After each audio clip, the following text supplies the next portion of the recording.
Hello दोस्तों, मेरा नाम है जयप्रकाश और आप सुन रहे हैं रीडर्स जर्नी। आज हम जिस जातक कथा के बारे में सुनेंगे उसका नाम है कुल्ला नारदा जातक। बोधिसत्व। एक समय एक धनी ब्राह्मण थे, लेकिन अपने पत्नी की मृत्यु के बाद वह अपने छोटे बेटे को हिमालय के गहराई में एक कठोर धार्मिक जीवन जीने के लिए ले गए। कई वर्षों बाद सीमा क्षेत्र के कुछ डाकुओं ने लूटपाट और दासों को लेने के लिए शहर पर हमला किया। एक सुंदर लेकिन दुष्ट महिला उनके हमले से भाग गई और अपनी यात्रा के दौरान वो बोधिसत्व की झोपड़ी पर आ गई।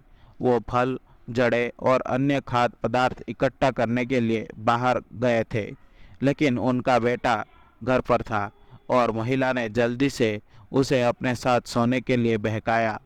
फिर उसने उससे कहा कि उन्हें चला जाना चाहिए और सभ्यता में रहना चाहिए। वो उसके साथ जाने के लिए सहमत हो गया, लेकिन पहले उसे अपने पिता को अलविदा कहना था। महिला जानती थी कि अगर बोधिसत्व के लौटने पर वो अभी वहाँ रही तो वो उसे पीटेगा और उसके पैरों से उसे जंगल से घसीटेगा। इसीलिए वो तुरंत चली गई और बेटे को अपने गांव को पहुंचने का रास्ता बताते हुए चली गई। वो उदास हो गया और अपने कर्तव्य का पालन किए बिना लेट गया। जब बोधिसत्व वापस लौटे तो उन्होंने महिला के पैरों के निशान देखे और जान गए कि उसके बेटे का पुण्य नष्ट हो गया है। उन्होंने अपने बेटे से पूछा कि ये दयनीय व्यवहार क्यों कर रहा है, और उसने उत्तर दिया कि उसने कठिन वन जीवन को त्यागने और राज्य में लौटने का फैसला किया है। एक बच्चे के रूप में हिमालय आने के कारण वो मनुष्य की दुनिया के बारे में कुछ नहीं जानता था और उसने अपने पिता से उसे सिखाने के लिए कहा कि वो वहाँ जीवन कैसा था। बोधिसत्व ने सरलता से उत्तर दिया, जहर खाई, कीचड़ और सांपों से दूर रहो। समझ में ना आने पर बेटे ने स्पष्टीकरण मांगा। बोधिसत्व ने इन चार सांसारिक खतरों में से प्रत्येक के बारे में विस्तार से बताया।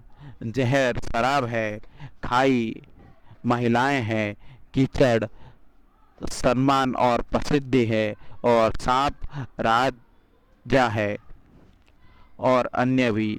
इन सभी खतरनाक सलाहों ने बेटे के मन को बदल दिया और उसने जंगल में अपना तपस्वी जीवन कभी नहीं छोड़ा। ये कहानी बुद्ध के जीवन काल में बोधिसत्व के बेटे को लुभाने वाली दुष्ट महिला एक मोटी कामुक युवती का पूर्व जन्म था, जिसके विवाह के लिए कोई प्रेमी नहीं था। उसकी माँ ने बुद्ध के एक शिष्य को अपने प्रेम में फंसाने का फैसला किया।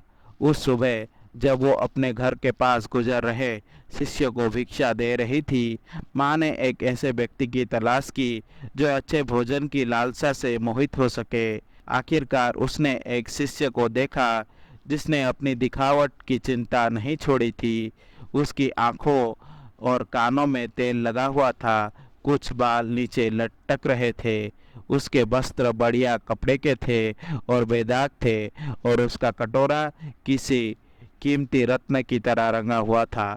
माँ जानती थी कि उसे भ्रष्ट कर सकती है, इसीलिए जब वो दरवाजे पर आया तो उसने उसका कटोरा लिया और उसे घर में आमंत्रित किया ताकि वो सबसे अच्छा भोजन खा सके और वो उसे ये भोजन दे सकती थी। जब उसने खाना खत्म किया तो उसने उसे फिर कभी आने के लिए कहा। उसने उसका प्रस्ताव स्वीकार कर लिया और वह एक दूसरे की अच्छी तरह से जानने लगे। जब उसे लगा कि ये सही समय है तो माँ ने शिष्य को ये बताकर अपनी योजना में अगला कदम उठाया कि उनका घर खुशहाल है, लेकिन उसे संभालने के लिए उनके पास कोई बेटा या दामाद नहीं है। अगली बार जब शिष्य आया तो उसने अपने बेटी को खुद को सजाने के लिए कहा और उसे महिलाओं की चाल से बहकाना शुरू कर दिया, और ये काम कर गया। वो उसके प्रभाव में आ गया और संग छोड़ना चाहता था।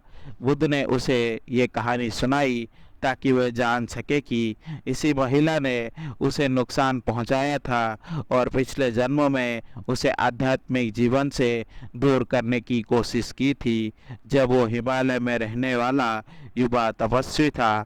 आशा करता हूँ कि आपको ये जातक कथा अच्छी लगी होगी। अगर आपको मेरी वीडियो पसंद आई तो इसे लाइक करें और शेयर करें और ऐसे वीडियोस देखने के लिए मेरे चैनल को सब्सक्राइब करें।